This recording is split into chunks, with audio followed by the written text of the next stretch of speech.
Okay, I really appreciate you talking to me today. Genuinely, like I've heard so many good things about you, first of all, and you've done so well. And I really adore greatness, and I aim to achieve greatness in my life. For more context, once again, heritage, Baltimore City investor. I bought my first property in Baltimore City 3 weeks ago, and it's been so thrilling. But like, I I don't so. More context, I've read up about you so much. So I've done my research. I've read up about you, the things you've done so far, multiple units, bought, then sold them. Now you just live the life you want to live, which is the goal, genuinely. I also watched some of your videos with Devin Moreno, one of your other mentees. Hmm. Super phenomenal guy, by the way. I I believe I am on a very similar path. For more context, and I have like a list of questions for you that I already made. So more context, I go to school right now. I'm a senior at Morgan State University. I finish in 2 weeks. I've been doing software engineering for the better part of my life since 2018. And I've had internships in technology. I've interned at Apple twice, the biggest tech company in the world, twice. Interned at Google as well. Interned at two tech startups as well. While still in school, at the exact same time, going for hackathons, coding competitions, all these things. My main focus has been towards software engineering and being better at my trade. And my long-term goal was to finish school and be a software engineer at the time. So I had to sit down, redefine myself, and ask myself, what truly is the goal? Why do I want to do this? So I asked like the famous seven whys towards like deep realization, and I realized my goal revolved around three things: financial freedom, time freedom, and location freedom. Basically, I wanted freedom more than I wanted money. I then realized money was the tool, freedom was the goal. So fast forward till now, like all that was backstory, so you know a little bit more about who I am. Fast forward Sure. to now, I'm finishing my school 1 year early. I was supposed to finish May 2026. I'm finishing 1 year early, the 4.0 GPA, the best graduating student in my entire class, as well as multiple internships, multiple hackathons, and multiple. I've won like $80,000 all through my first 3 years in college. My 3 years in college through hackathons. If you don't know what hackathons, I mean, you used to be in technology, so I'm sure you know what hackathons are. Well, it was a long time ago. Things have changed a lot. Yeah. It's like you're basically just go to competitions where nerds just go together, hang out and solve problems, and the best nerd wins. And I was always the best nerd. Hey, the nerds run the world. So, Nerds rule the world. Yes, sir. Yes, sir. So I've done all those now, and I've been able to achieve so much in school. And I'm not facing this path. This whole shift happened for me around 6 months ago, around October, November last year. And I bought my first property around December last year in Harford County. And I then knew that I wanted to be in this because my goal had shifted so much, and my why was to build generational wealth, and at the exact same time, teach multiple people like me that come from my background that it's possible to do great things mhm. without being great. You don't have to be great to do great things. All you have to do is just start. So since then, I've been building a brand around this, a brand about investing. I own around $400,000 in assets right now. It's super low compared to where I want to be. I see myself as I see myself as someone that is still learning. I'm learning actively. I'm learning by making errors. I'm learning by doing, of course. But I'm trying to learn in a more guided way with more mentorships. That's why I've started coming to the meetups now, the meetups on Friday. I've been there almost. I'm almost always there unless I have to like travel or like do like an important class. Where I mean, I don't go for most of my classes anymore. My senior year, but so essentially, what I'm trying to say is, I'm trying to go on this path, and I mean, trying is the wrong word because I'm taking action already.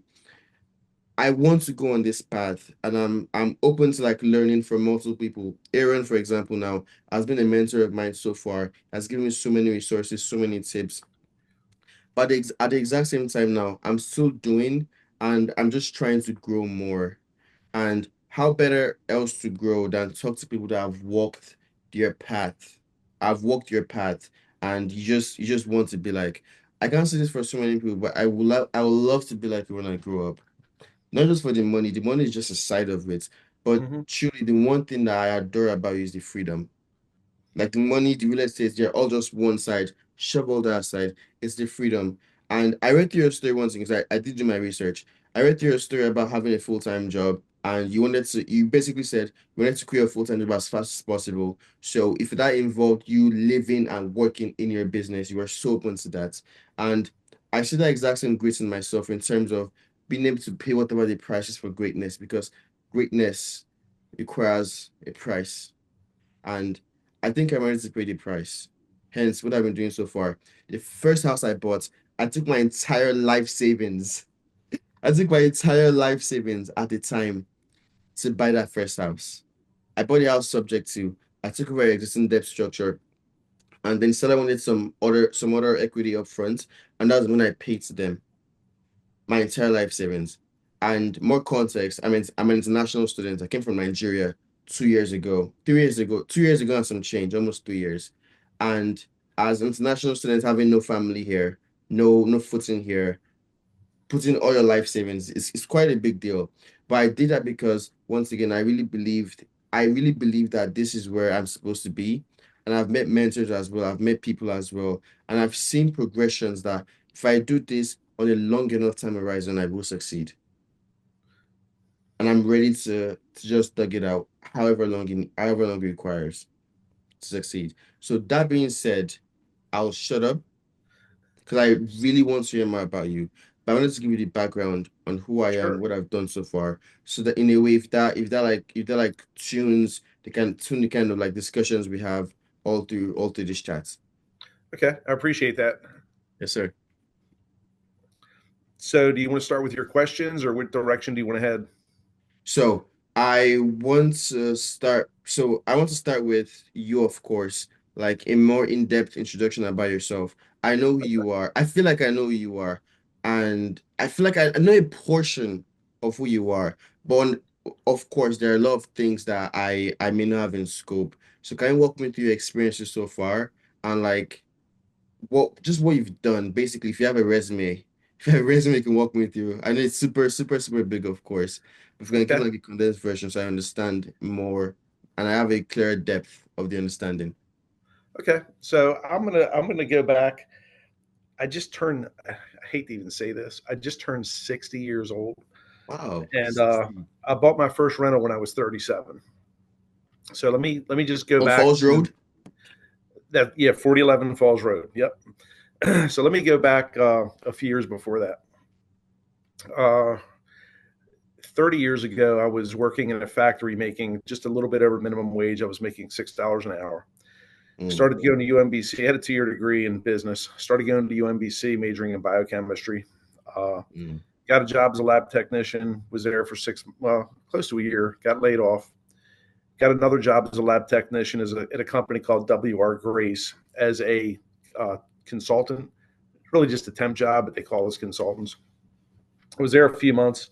And a couple weeks before Christmas, they laid off 130 people, including PhDs from Ivy League schools in chemistry and stuff like that. And then they have to move to like Texas or Tennessee or California to find another job. mm, So while all this is going on, back then this was before there was Craigslist or the internet wasn't really that big back then. So people used to get the newspaper to look for jobs and advertise for jobs. And so every Sunday, the big fat newspaper would come out, and I would thumb through 6 pages of computer jobs to find like 3 lab tech jobs working as temps for not a lot of money. And I stopped at the computer stuff, and I'm just like looking at the salaries and like 1 year experience, $70,000 a year, and that was a lot of money back then. I can And I imagine. thought, man, these guys aren't that smart. I mean, I've met them. They work where I'm at. They're not like rocket scientists. They're just Mhm. regular people.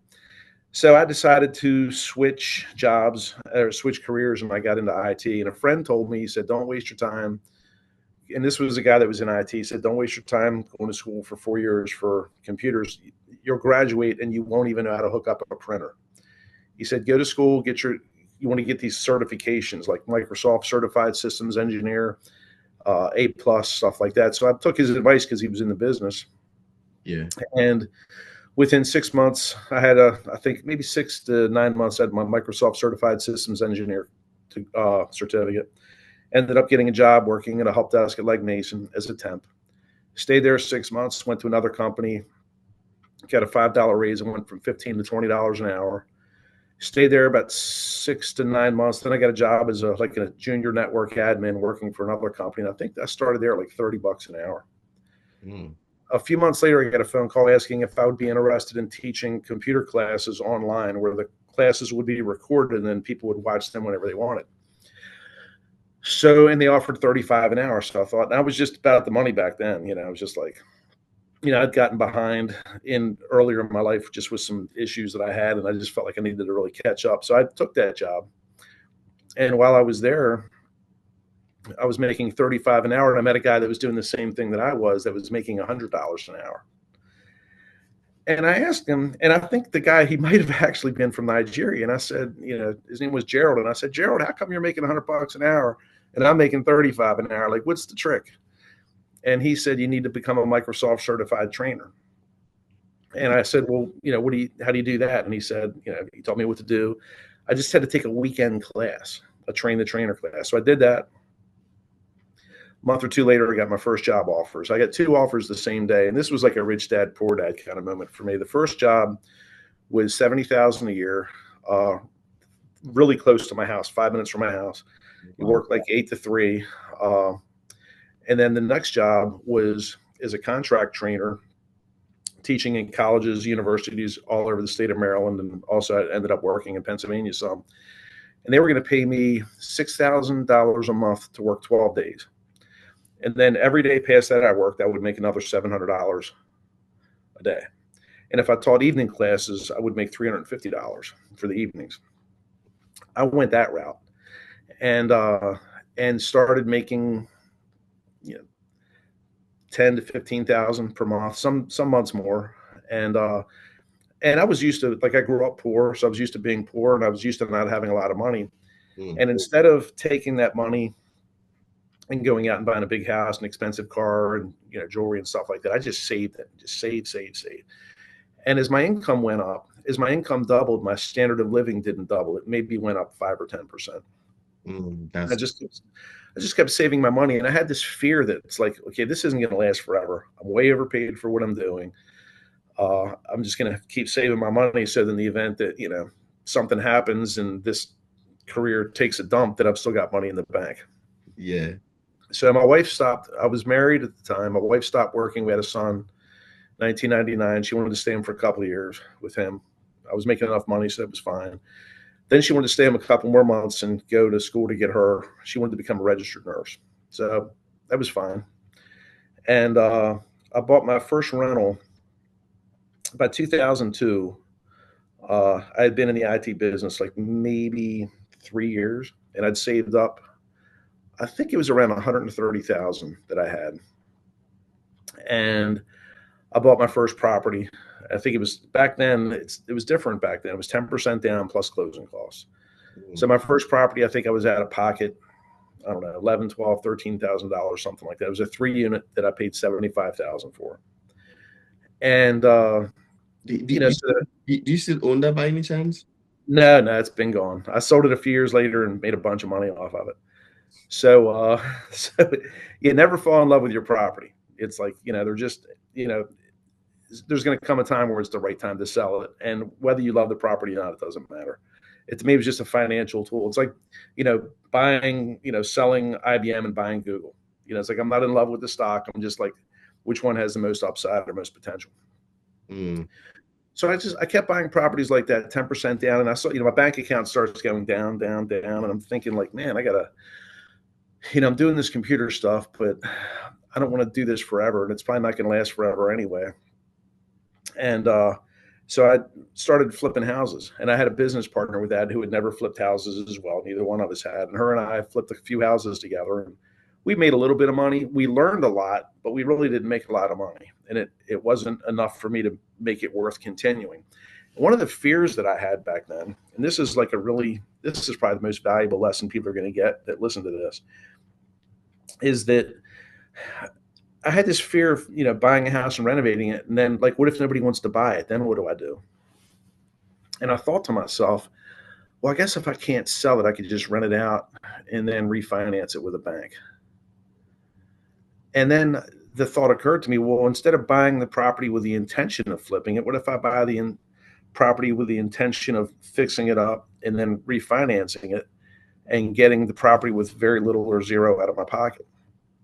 And at the time, I found out about these people called hard money lenders that will lend you all the money for the purchase and sometimes the rehab as well, depending on your level of experience and all. They're very expensive. I think the first one that I borrowed money from, it might have been like 15% and 3 points.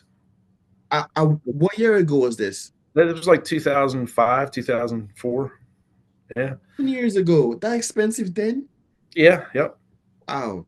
That, So, and when I first heard of hard money, I thought, man, that just sounds like it's illegal or something like it. But it was explained to me by somebody that said, look, these people are your business partners. You're going to find the property and do the work. They're going to put up all the money. You might end up losing money at the end, but they're going to get money in the meantime as their interest payment. So once I saw them as business partners, it was okay. So the first property that I decided to buy, renovate, rent out, and then refinance was a 15 unit that I found. It was 7 commercial spaces and 8 apartments. And I think I paid 525 for the building. I put 200,000 in it. Then when I refinanced it, it appraised at $1 million. So the bank gave me, I think, 750,000 for the refi. I paid my hard money lender back, all the purchase and rehab money, and I wound up with owning this building with a couple $100,000 equity, with nothing out of my pocket and a cash flow. So that was the first one I did. And then once I figured that out, and today people call it the Burr method. It stands for buy, renovate, rent, refinance.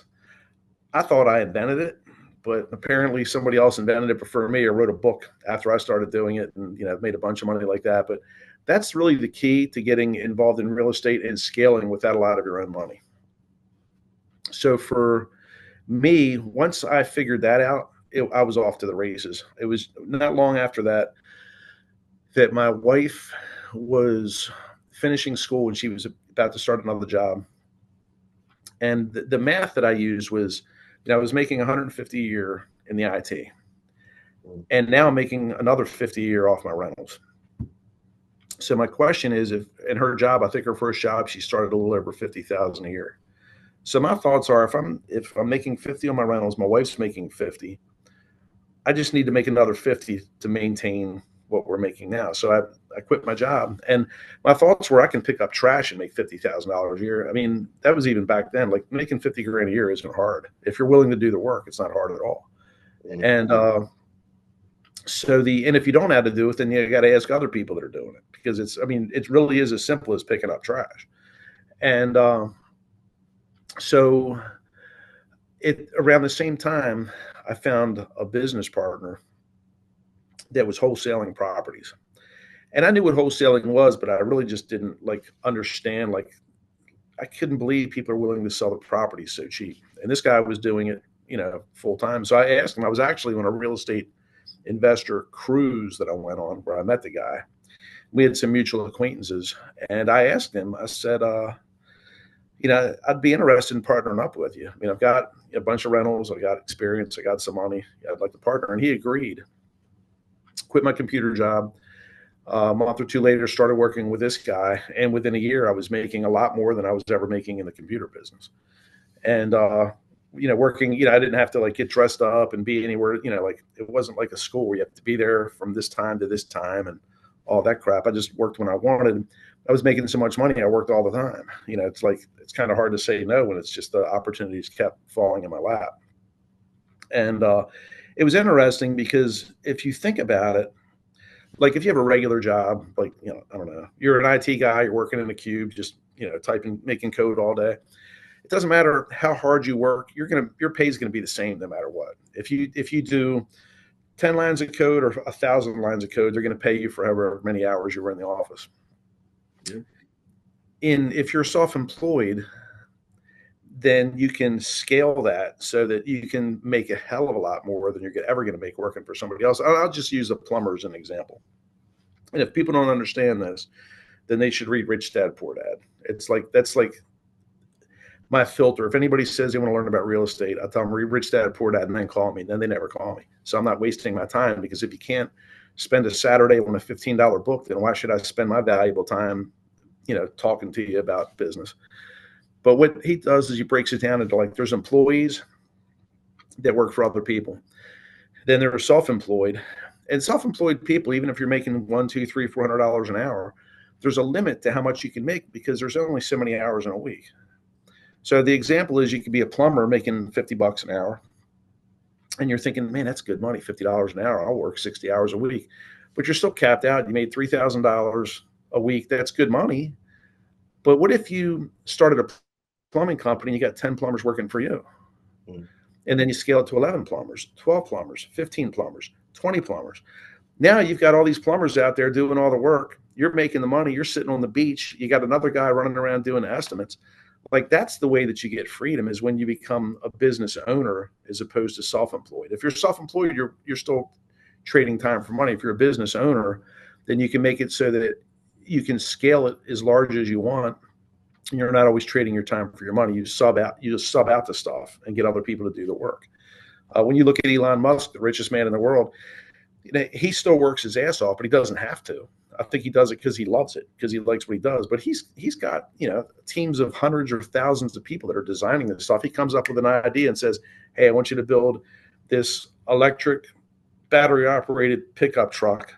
It's the ugliest thing that people have ever seen on the planet, and I want you to design this thing, and then I want you to do a commercial showing it dragging a Ford F-150 up a hill."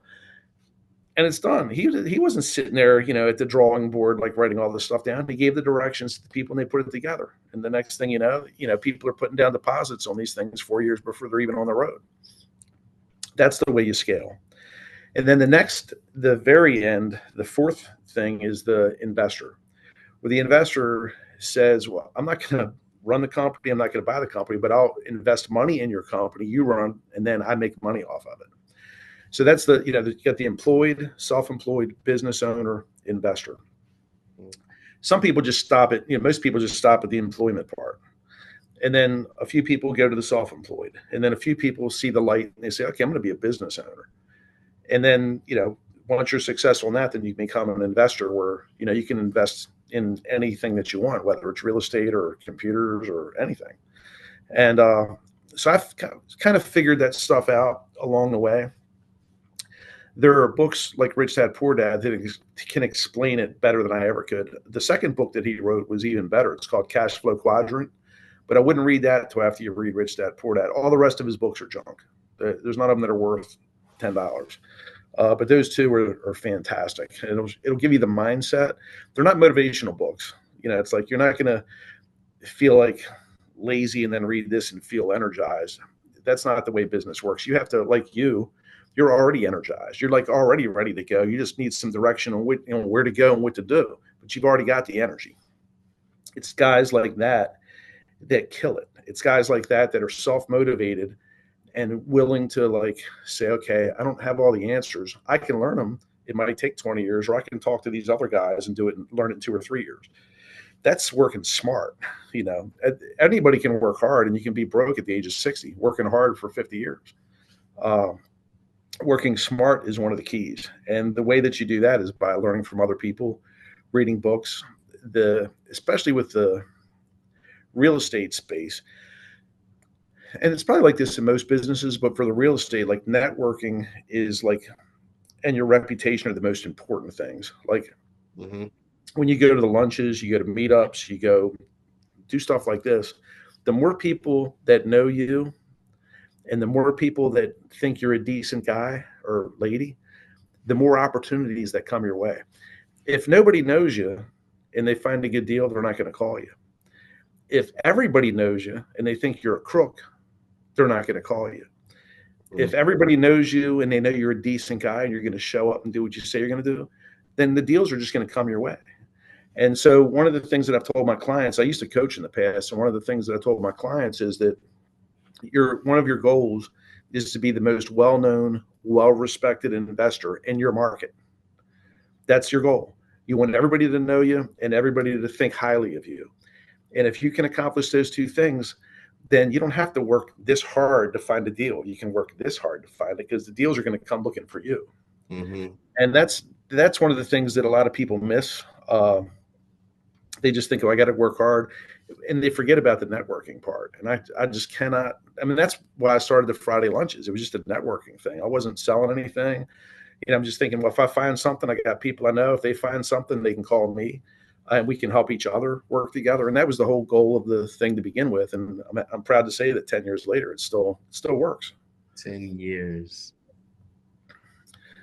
Yeah. Yeah. So that's like a real brief, like executive level summary of what I've done. There's a lot of lessons that I've learned in the meantime, but that's the executive level summary. So I'll shut up now because I can talk to you for like 4 hours. I really appreciate that. That was so much content. But there are things you said I just want to pick up on a little bit. Sure. Like, if I go to ask my question. Your first BRRRR was a 15 unit multifamily property. Yes. Like what happened to start small and scale up? Like why Well, 15 all of a sudden? at the time, I already owned, I think, might have been like 22 to 30 units at the time. Like I already had a 3 unit, a 2 unit, a bunch of single family houses. I already had a bunch of units that I think the first year I bought like 12 units.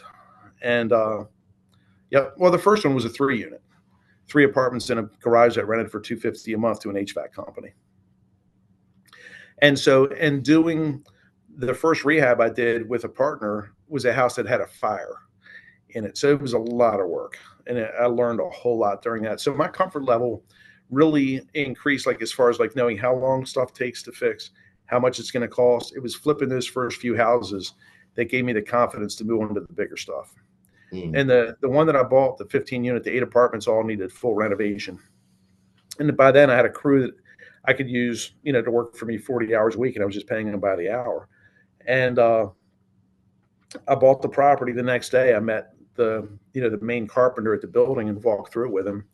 Said, all right, well, just go ahead and get started. And I left. And then he called me later on and he said he's not going to do the job. And I said, well, what do you mean you're not going to do it? And he said, it's just too big. It's overwhelming. He doesn't know where to start. So I talked to him on the phone and I said, his name was Montgomery. And I said, Montgomery, can you at least just start working on one property or on one of the apartments while I try to find somebody else? So just go ahead and do the demo, pull out the bad drywall, just open it all up so the electrician, can come in and the plumber can come in and run new stuff. Just start with the demo. And so he started with the demo, and then I said, well, why don't you go to the next apartment and just do the demo? And he started doing that. And I said, why don't you go to the third apartment and just start doing the demo? And he started doing that. And I said, well, the first apartment, the wiring is running, the plumbing's done. Why don't you go in there and close up the walls? And so I broke it down into real little pieces for him. Yes. And a few months later, the whole apartment was done. The whole building was done. There's one saying that I really love so much and relates to exactly what you just said. Inch by inch is a cinch, but yard by yard is hard. Right. That's true. That's true. And so I just broke it down for him into smaller pieces that he could understand it. But then I'll tell you, the growth that I saw with that guy from doing that, I bought another 10 unit not long after that was fully vacant, needed a rehab. And he walked in, he's like, all right, no problem. And he just like went in and did it. It's like because it built up his own confidence level just by doing that one.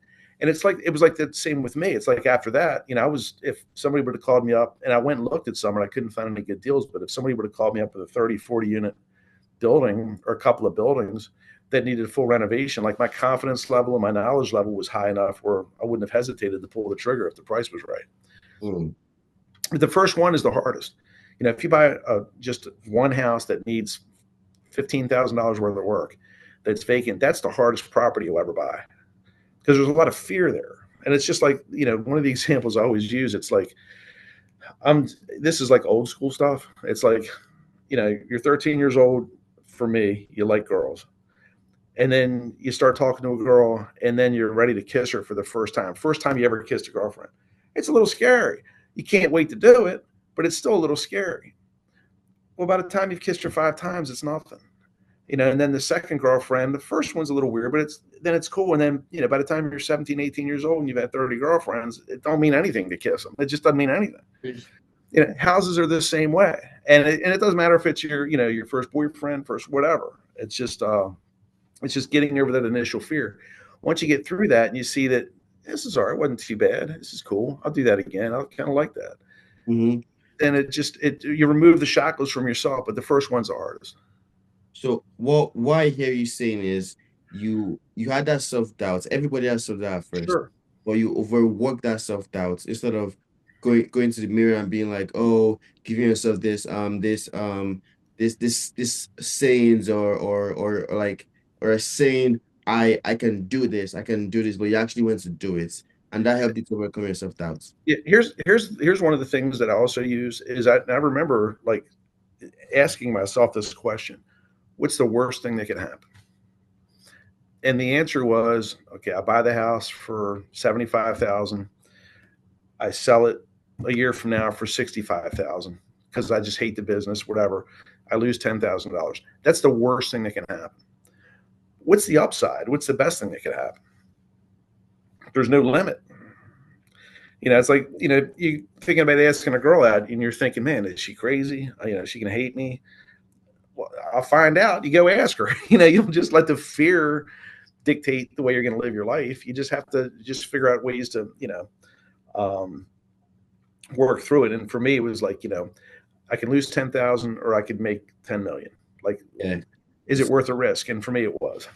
So it's fearing regrets more than fearing failure. Yes. I mean, if you're afraid of failure, then you might as well just keep working for somebody else the rest of your life. That's Uh, safe. and then, when they're done with you, whenever they fire you or lay you off or whatever, you'll Hmm. be replaced. Or if something horrible happens and you die, you'll be replaced in a week or two. And a Mm. year later, nobody's even going to ever remember you. So Wow. it's like, you can be a tool for somebody else, or you can be the tool for your own life and Yeah. build the life you want. Yeah. Like exactly like what you're doing right now. Hmm. Then the next thing you said that I also want to pick up on is you mentioned that for anyone to succeed, or your advice for anyone that's trying to succeed in any given market is be the best known and most respected person in any given market. How do you go on to achieve this? And secondly, like this is like a follow-up to that question is what kind of events or what kind of like spaces do you have to put yourself around to help you achieve this as well? Okay, so if there aren't any events in your market, then you create them. You start a Friday investor lunch. You get on Facebook and you look for something like the Maryland Investors Network. I started that too. You might not know that the Maryland Wow. Investors Network used to be the Baltimore Investors Network. I started that group like 12 years ago because I wanted to create a community of people to help one another, not tear each other down, but to help each other. And so that was the whole goal of it for me. And this is for me. What I did is, I had people come up and say, "Hey, would you be interested in speaking at this event?" Sure. I mean, I never got paid for it. I got paid once, and I wasn't even going to ask, but the guy offered to pay me. I was like, "All right." Uh, It's enough free money. but it was just like I want to get out there. If I can provide value to people at no cost to them, and I can show them, lay out my business, exactly what I'm doing. No, no secrets or anything. I'll tell you the secrets. I mean, there really aren't any secrets. Like it's all out there. Hmm. But if you just provide value to people, you got to start with that. It's like you have to just if you start by just being willing to help other people, then people are going to want to help you. And I Yeah. think I think I read something. I don't know if it was Michael Jordan or somebody else where he said, it might have been Chris Rock, where if his car breaks down and he starts flagging people for help, nobody stops. But if he gets behind his car and starts pushing it himself, then people pull over and they want to help him because they see he's helping himself. Mm. And I think there's a lot of value in that too. If people see that you're like you're doing the work, then winners want to see you win. That's just the way it is. It's like there's enough out there for all of us. Anybody that's willing to get up and go to do the hard work and sacrifice to succeed, the people that are like that have done that before want to see you do well. We all do. The more heritages there are in Baltimore that are doing well, it's the rising tide that lifts all the ships. It makes it better for all of us, and the winners know that. Mm. And so it doesn't. I don't define being a winner by how much you have or what you have. It's more of what kind of person you are that defines a winner to me. And as I said, the winners want to see you do well. Hmm. I completely resonate with that. And that is one of the reasons why I started building my brand in the first place. So not just build wealth to real estate, of course, but to teach people that genuinely it's possible. Because coming from Nigeria, poverty, poverty, yeah, poverty. It's actually Right. poverty.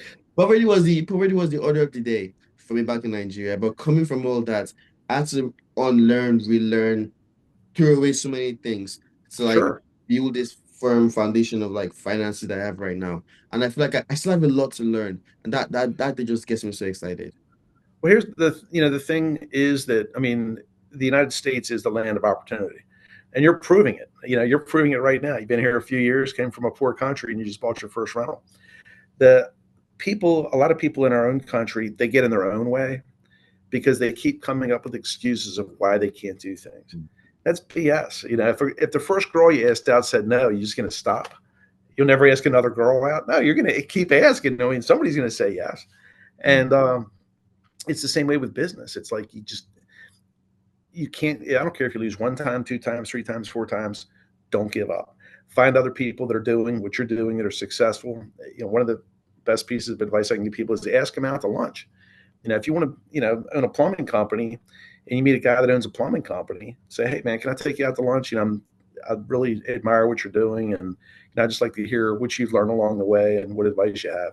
And the winners are going to want to, they're going to want to get out to lunch with you. They're going to want to see you do well. And in this country, if you can't make it here, you can't make it anywhere. That's just the way it is. It's Mm. like you have so many opportunities and resources available here. If you can't do it here, then you're the problem. Yeah. Wow. Okay, got you. Then I have like three or four more questions to go Sure. right now. So I think I understand the main points. When you went to your first property, your first burr, 15 units, got rehab. You said you had your team that you were working with. Were Mhm. you GCing the properties? Were they trade people, or they were carpenters, they were framers, or like how was your team at that? And like, did you use a GC, or you had so much experience from working with GCs before that you just were your own GC? Now, I was just my own GC. I used the guys for the couple of rehab, retail flips that I did. I used the same crew that I used there for the 15 unit. And so I, already had like an electrician that I knew, I had a plumber that I knew, I had a carpentry crew that I knew. So I already had all the pieces together. But it started with the first rehab that I did, the first house that I rehabbed. Mm. So after that first house you rehabbed, your very first house you rehabbed, did you do that yourself, or you worked with the GC? Now, I was my own GC on that one as well, and that's what I mean. I learned a lot, because I knew it's like if you just sit back and you just look at the property, like if you go into the bedroom and you see that there's a little bit of fire damage, the first thing you got to do is tear out the drywall. And then you see, okay, how does the wood look behind the drywall? The wood behind the drywall is fine. It's mostly just smoke damage on the drywall. But now we got it open. Let's check out the electric. Is the electric good? And that was pretty much it. And the truth is that the guy that was like the lead carpenter guy, like he knew a little bit about a lot of other stuff. Like he knew some plumbing, some electric. He didn't like doing it, but he knew enough to let me know, like, hey, you need to get an electrician in for this, or the plumber needs to put in a new hot water heater and stuff like that. So and that's one of the reasons why we didn't make a lot of money off of it. I mean, we literally made like, less than $5,000 on the property, but the knowledge we gained was worth far more. That's what gave me the confidence to continue to the next one, to the next one, to the 15 unit. The biggest building that I bought that needed renovation was 18 apartments and 9 garages. And that was a fully vacant property. And again, I just broke it down. When I went in, I just went in and I was like, all right, well, how much is it going to cost to rehab the worst apartment? And we'll say that it was $15,000 back in 2008 dollars. Okay, Mm. what's 15,000 times 18? Whatever the number is, 300,000, whatever it is, just 360. I'm just making numbers up. And so that's my budget. And then I'd say, well, what about the common areas and the roof? It's got one big ass roof. So I would add like another one or two apartments cost for the common areas. And then that was the budget that I had. And it worked out really well. And I ended up burring that. I burred a 15 unit, a 7 unit, a 14 unit, an 18 unit, a That that 10 was unit. that was all your underwriting? Pardon me? Was that like you running all the numbers? Oh, Just yeah. Yep. cost to fix one, multiply by X amount of Yep. units, and Yep. then add some cost for the common areas, the roof, the HVAC if any, or things like that. Yes. Yep. Wow. And all those units had independent HVAC systems. So Wow. it was really easy. So I mean, imagine if you go into one apartment and you say, okay, it's going to cost $20,000 to fix this apartment up, and there's 10 apartments. Okay, well, if each one's going to cost 20, 10 times 20,000, 200,000 plus another 20 to 40,000 for the common areas and the roof, and you arrive at your number. Now, the thing that's important about that that your audience or yourself needs to consider, this is like the most important piece, is there's a formula that rehabbers use and people that are using the Burr method use to determine what they should pay for a property. And I'm going to tell you the formula, then I'm going to break it down with a very simple example. There's this thing called the ARV, which is the after repair value. Like after you fix this house up, how much is it worth after it's fixed up? And for this example, we're going to say that it's worth $100,000 fixed up. I'm just using a easy number because we're going to do some math. So the first thing you do is you multiply that times 70%. So 70% of 100,000 is $70,000. Then the next question is, well, how much do you have to spend to make that house worth $100,000? And for this example, we're going to say you need to spend 20 grand. If you buy the house and put 20,000 in it, it'll be worth 100. So you take 100,000 times 70% is 70,000 minus 20,000 for repair costs leaves you 50,000. That's the most you should pay for that property. That's the most. What wholesalers do is they get that property under contract for 40, then they sell the contract to you for 10. They make $10,000 off the assignment fee off selling the contract. You buy the house for 50. You put 20 in it, you're all in for 70 plus closing costs. Now you get the property rented out. In this example, we'll say the property rents out for $1,200 a month. Now you got a tenant in there, you've bought it, you renovated it, you refine or you rented it. Now you want to do the refi. So you call your bank. Don't call Wells Fargo or Bank of America, none of the big banks. Banks Find in out who other find out who the other investors are using. It's usually going to be like a local, credit union or like a local bank. And they come out and they say, yeah, well, we're doing 80% loan to value loans. We'll send an appraiser out. Appraiser comes out, appraises your house. Man, it's a nice rehab. You did good job. It's worth 100,000. The bank will give you 80. Now you pay back your hard money lender the 70,000 that you borrowed for the purchase and rehab. There's still 10,000 left. That reimburses you for the closing costs when you bought it, the closing costs when you refinance it, and hopefully the holding costs. Because from the day you bought it to the day you refinance it might take 6 months. In the meantime, you're paying taxes, you're paying insurance, you're paying a water bill, you're paying utilities until a tenant moves in. You're paying all that stuff. So, altogether, you might have spent $6,000, $7,000 just holding it during that period of time. If the burr works out right and all your numbers are right, then you're going to wind up with that property with very little out of pocket, maybe zero out of pocket. You've got $20,000 in equity, and you got a tenant that's paying $1,200 a month, and you're going to net two, three, four, $500 a month after all of your expenses. Mm. So if you look at it like that, you can get a free house, 20,000 in equity, making a few $100s a month. How many do you want? I want all of them. I want 100 of them. I want Yeah. 200, 300. There's no limit to it. Yeah. So my business model right now revolves around exactly what you just said. Mhm. So it's Burr, but with a different flavor though. A flavor of co-living properties. So with co-living, I'm sure you know about co-living. Co-living, renting out by the room. So more context, I live around Morgan. I live like Mhm. 5 minutes from Morgan. And my focus now is to buy rundown properties in these specific zip codes in East Baltimore, 212, Sure. 212, Get those zip codes, get houses in these zip codes, and then renovate the properties. And the beautiful thing about renovating is that I can renovate it to however I want. Right. normally with co-living properties, we don't need we don't need living rooms, we don't need dining areas. Turning all those to like two, three, sometimes four. If they have garages as well, five Mhm. extra bedrooms. If they have basements that their height is up to 7 feet as per code, or Right. sometimes they don't have to obey code. So No comment. yeah, yeah. So basically, I don't done this before. So basically, more bedrooms, and then as opposed to making 1,200 bucks a month, we're making 700 bucks a month per Mhm. bedroom. There are 6 bedrooms, and all of a sudden, like $4,200 a month, and still cash flowing, and now cash flowing like 2,000 a month. So now Yeah. it's a question of how many do you want? Yeah. Would you take 50 of them? If 50 of them is at least 120K a year. I go That's, inside, I that, go inside that's 50. 120 a month, not a year. That's 120 a month. So Oh, yes. a little different. A little bit different. so Yeah. yeah, so I think that I mean the nice thing about real estate is that I mean, and this can drive you crazy too, but there are so many options.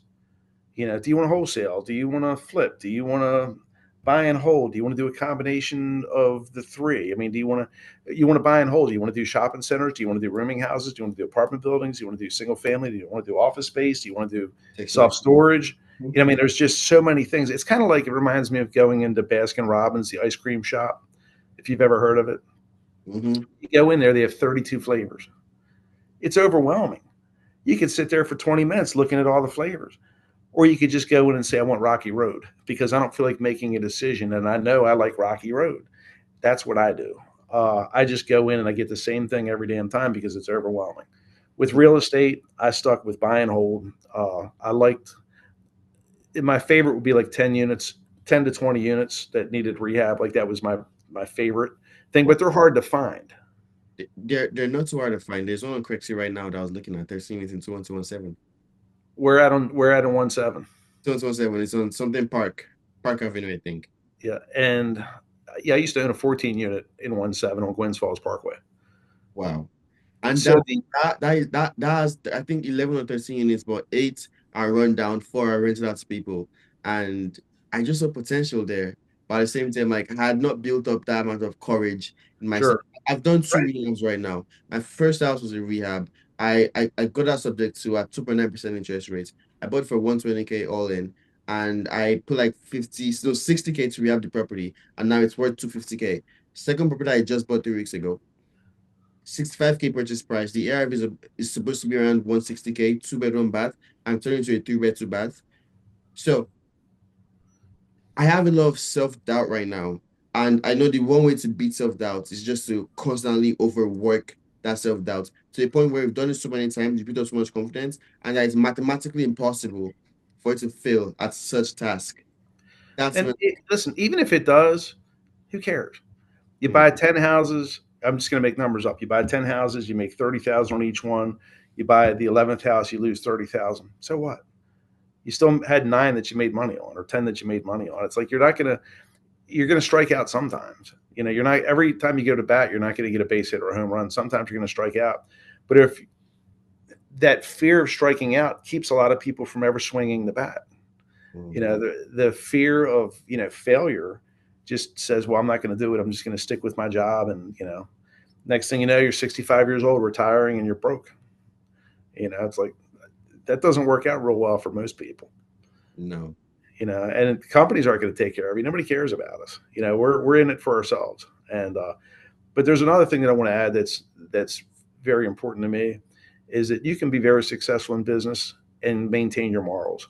Like you don't have to be a shark or anything like that. You can be a decent, nice person and make a killing and make a lot of money. And for some people, they go to the dark side and make money, but then they lose their soul. And I don't mean it like in a religious sense, but it's like I want to be someone that at the end of the day, I'm proud of what I did. I'm not ashamed or embarrassed, but I'm not afraid I'm going to get caught. And I think that I would rather make a little bit less money and be a good person than make more money and be a bad person. That's just me. The bad guys have a different spin. That's just the way I look at it. of course. I'm the exact same way. So more one more question. Mm-hmm. When you find so I don't know if you do this, but I do this a lot. I'm driving around the area, maybe going to school or going somewhere else, and I see a rundown property that is boarded up, multifamily even sometimes. And then I just take a picture and I try to find the owner. So Hmm. what I do right now is I do two things right now actively. I skip chase the house, and Hmm. I skip chase the owner of the house through like platforms like PropWire or PropStream. So basically platforms that help you get the owner's information. Sure. Sometimes it's not even on there because they either have like LLC, they have LLCs. I didn't even skip just the LLCs. There are softwares that help you skip just LLCs. And then like funny thing is that they have like complex LLC structures with holding companies in freaking Wyoming, and it's Right. super hard to find the owners. So firstly, how do you find the owners? And secondly is how do you just find them? I think Yeah. that's the question right there. I never worked that hard. It was, for me, it was the I never looked for an owner. I never spent that much time looking for an owner. It's like there's plenty of fish out there. I'm not going to spend a whole lot of time working one fish. There's other fish out there. And most of the deals that I found, it was either people found me because they knew that's what I Right. was looking for. People were calling me with the buildings when they found them, because people knew that I was in that market. That if it was a good deal, I would buy it. Like, I would show up at the table, and this is what I talk about with the. Here's an example with the 18 unit. There's a guy named. Well, I don't want to mention any names. I was doing wholesaling. I was sending out yellow letters. I got a call from a guy that lived in Pennsylvania, owned a bunch of stuff, and we're talking, just talking shop. He didn't have anything that he wanted to sell or anything like that, but I liked the guy, and I said, "Hey," I'll just say his first name. I said, "John, would you like to get to lunch sometime the next time you're in Baltimore?"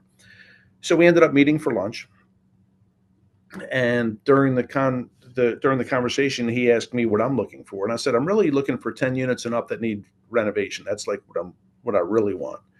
He's like, "All right, that's cool." And then he called me a couple of days later, and he said, "A friend of mine, this guy Al, has an 18 unit under contract, vacant, needs renovation. You interested?" I said, "Yeah, I'm interested." So I went and looked at the building. I don't remember what the price was, but they included a $40,000 assignment fee, which I was fine with. I don't care. If it's a good deal for me, I don't care how much they make. And I ended up getting that under contract. And this guy Al kept calling this guy John and saying, "Do you know this guy? Is he going to show up? Like, is he going to pay?" And John says, I don't know him, but I know his reputation. Like, I've checked him out, and it's like his reputation's good." I ended up showing up and bought the property. They got their $40,000, and now I'm friends with both of them, and we still talk occasionally. But But it that's just funny. started from a lunch. And here's another example. I bought a 10 unit in Brooklyn, down at Curtis Bay. I didn't rent it out. I ended up selling it. I made like 200,000 on it. This was like around 2006, maybe 2007. Not long after that, I bought a 13 unit on York Road.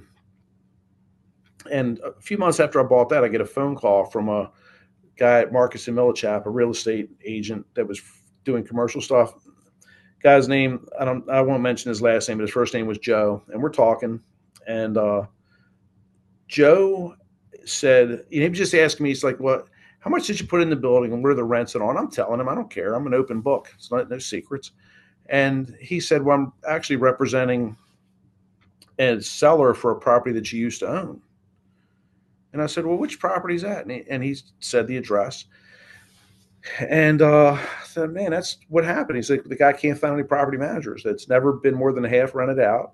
People aren't paying the rent." So I ended up saying, "Well, Joe, you want to get out to lunch sometimes?" We ended up meeting for lunch a week or two later. And he, during lunch, he said, "So you want to buy the building back?" And I sold it for 650. And I said to Joe, I said, "Well, yeah, I'll tell him I'll give him 325 for it." He laughed. I laughed. We left. He called me back a couple of days later and asked if my offer was still good. And then you laughed. I went and looked at. I said, "Joe," I said, "I got to go look at that. I got to go look at it just to make sure, like, it hasn't burned down or anything." So I went and looked at it and everything. I just sold it like 18 months earlier. So I went and looked at it, and I called Joe up and I said, "Joe, I'll buy it." And he said, "Would you give him 350?" "I'll give him 350." And then I made a phone call to another real estate agent that I knew, a guy that owns an auction company. And I said, "Lee, I got this 10 unit on Pascal Avenue. You want it for 390. I got it on the contract for 350. He said, yeah, he would take it. So then I just flipped him the contract because I didn't want to own the property, and I made $40,000. So I made 200 when I was first time when I renovated. Then I made another 40 off flipping the contract a year and a half later, and it was all with knowing people. Like going out to lunch. This guy Joe calls me up out of the blue. I end up going out to lunch with him. This guy John calls me up out of the blue. A couple, a month or two later, I ended up buying an 18 unit. That's the way that I found most of my deals. Another Marcus Millichap agent called me up and he said, Mark, I got a 7 unit building. It's vacant, needs some work. You interested? Yeah, I'm interested. I ended up, I think I bought that for 105,000. Um, so yeah, I mean, but you got to remember these were like 2006, 7, 8, 9 prices. So it's, a little bit different today, but at the time they were still really good prices. And, the way that I got that is the guy knew who I was. He knew that I already owned bigger stuff and that I would show up. Now I don't play games. If I say I'm going to buy it, I'm going to buy it. I'm not going to call you back the next day and say, well, I changed my mind. Like that's not the way I work. And people know they can count on me. And so if there's any secrets that the real estate books like don't talk about, it's that. It's the power, it's the value of your network, the value of your reputation, the value of, following through and doing what you say you're going to do, which is part of your reputation. Those are like to me the most important things. I could lose everything I have today and I could get it all back in half the time because people know me. I need to borrow some money. I can make some phone calls and I could have $1 million tomorrow morning if I need it. But it didn't start like that at the very beginning. It took time to build that up. And once people knew me, they knew they could trust me and they could count on me. And that's the same advice that I would give to you or anyone else that ever listens to this is protect your reputation at all costs. It could take you 20 years to build it and one deal to ruin it. So just maintain your reputation no matter, even if it means losing money now and then, it doesn't matter. Your reputation is more important.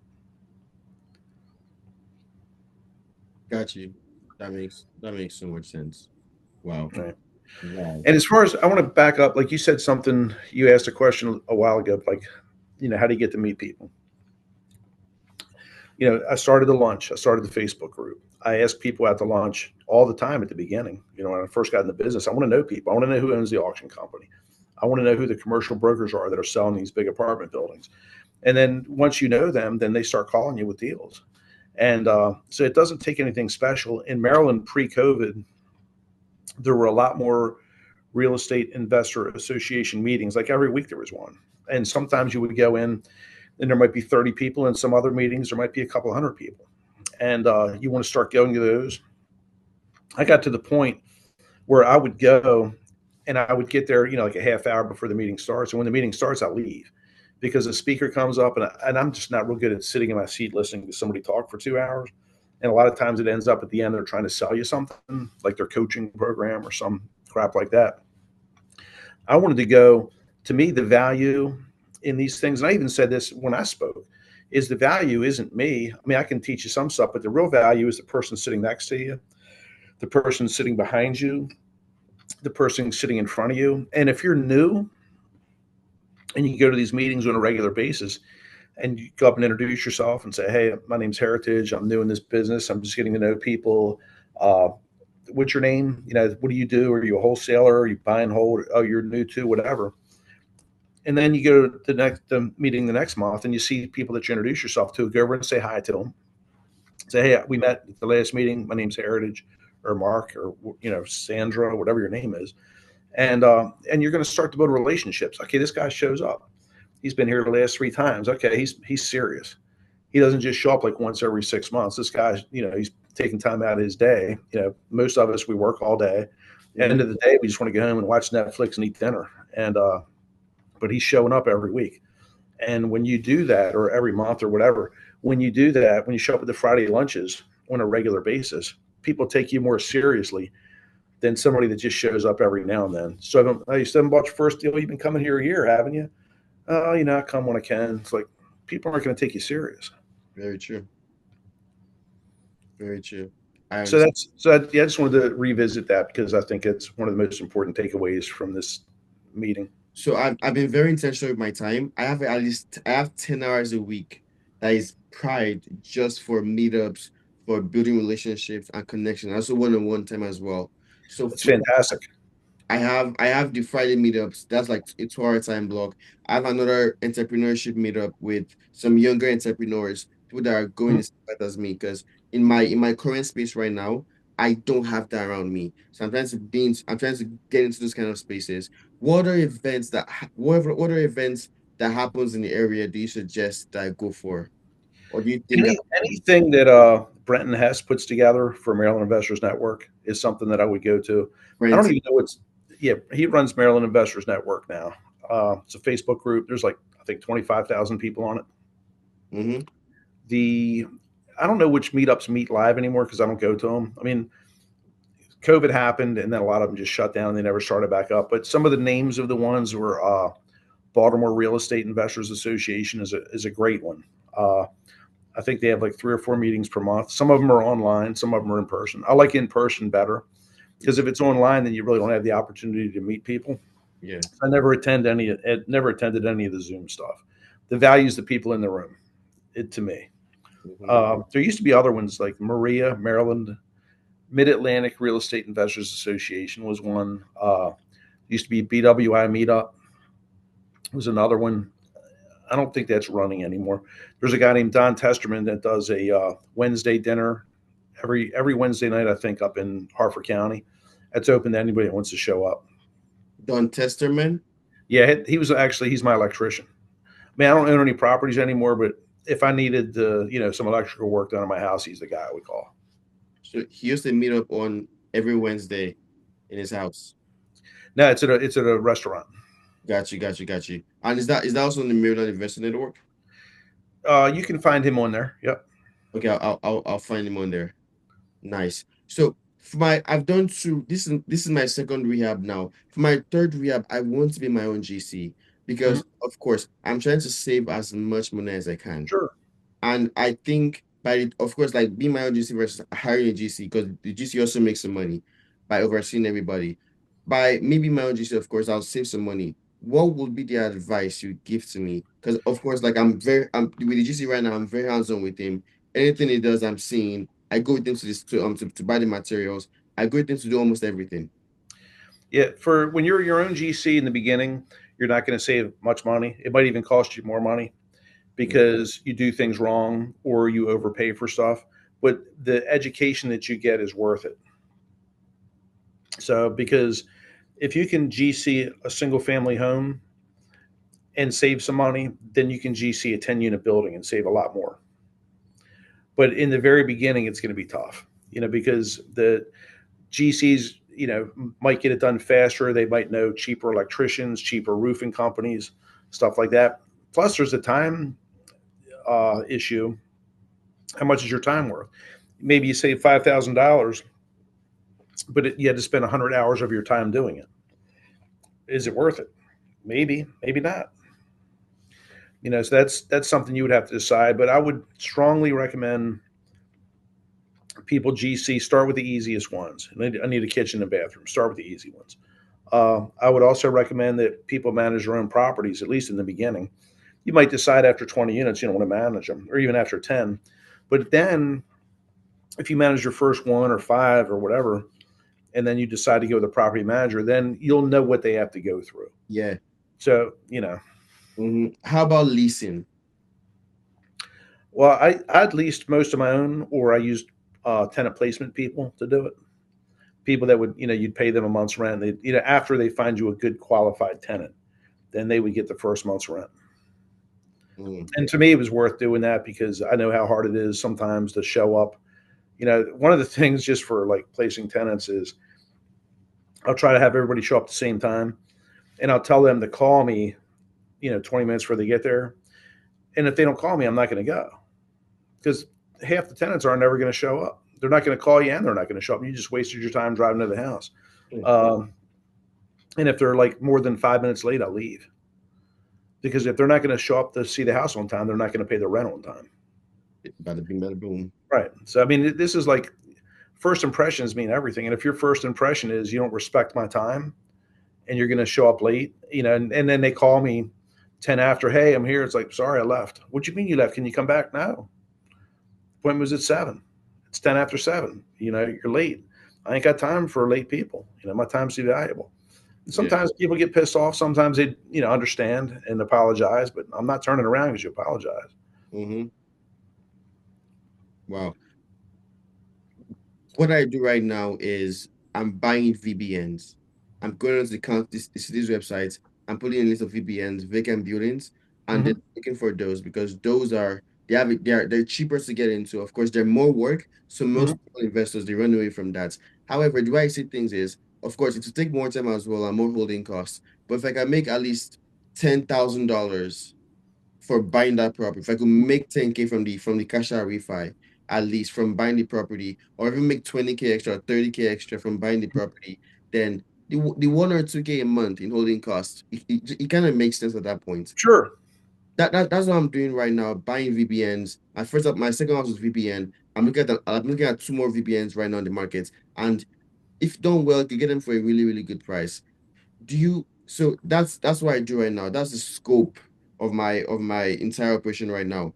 Finding VPNs, turning them into co-living properties, renting them out to college kids to cash flow like crazy. Hmm. What do you think about my operation so far? What would you do differently? Well, if you're comfortable with it and your net worth is going up and your cash flow is going up, sounds good to me. There's a lot of ways you can run this business. There's a lot. I was having this conversation with another guy where he does things the opposite of the way I did them, and I would tell him if he's happy with it and he's confident, then continue doing what you're doing. Yeah, because the way that I did things, other people would say, "Oh no, that's the wrong way. Don't do that. You got to get a property manager and a GC." That's fine. If that's what you want to do, that's what you want to do. I'll stay in my lane. You stay in your lane. And I just tell. I'm not going to ever tell you what you should do. I'll tell you what I've done, but I don't know all your circumstances. So it's like I can tell you what I would do based on the information that I have, but I'll never have all the information about your life and your business that you have. So we might arrive at different answers to the same question based on the amount of information that we both have. So I would say something like, and this is in all areas of your life, not just real estate. Yeah. If you do anything, I would say, well, this is what I would do. I'm not saying you should do it. I'm just saying what I would do. And what I would do is based on the information that I have. If you've got more information, then you're probably maybe better equipped to make a decision than what I am. Mm-hmm. And the most important question I ask, and it drives people crazy, is they'll say, "Well, should I do it this way? Should I do it this way? Should I do it this way?" And I don't care if it's buying a car or dating a girl or buying an apartment building. My question is always, well, what is your goal? Because everybody's goals aren't the same. People say, well, I want to buy, apartment buildings. And my say is, well, why? Well, cash flow. What if I told you that if you spent the same amount of money on row houses, you'd make more money? Oh, then I'm going to buy row houses. But if your goal is to impress your friends, then buy apartment buildings. If you want to be able to tell your friends you bought a 10-unit building, but you're not making as much money, but you care about telling your friends, buy the 10 unit. If you want to make more money and that's more important to you, then buy the houses. Because what the guys don't tell you is that dollar for dollar, at least in the Baltimore area, houses make more money than apartments do. And the main reason is because apartments have a higher rate of turnover. It's a more transient tenant population. I Mm-hmm. rent a house out, they're going to be there 5 or 6 years on average. I rent an apartment, they're going to be gone in 2 or 3. Now I got another, 1 or 2, 3 months vacant. I got to go back in and paint the house and the apartment and do whatever. And another issue with the apartments is, and I've had this happen, like literally, like people will call you up and say, that guy living next door to me, well, you better tell that MF he can't leave his work shoes in the hallway. I can't stand working past those stinky ass shoes when I got to go in my apartment. Like the tenant shoes, like, it's like school stuff. And, man, he'd be up there. I get tenants call me up, say, man, this MF up there stomping around, waking me up. I was like, what time? 11 o'clock in the morning. 11 o'clock on a Tuesday morning, it's like, You're asleep. and you're still in bed, and then you wonder why you ain't got nothing. It's like, but that's, the way it is. With apartments, there's a lot more tenant maintenance, Mm-hmm. I from my understand. experience. That was my last question. Thank you so much for this call today.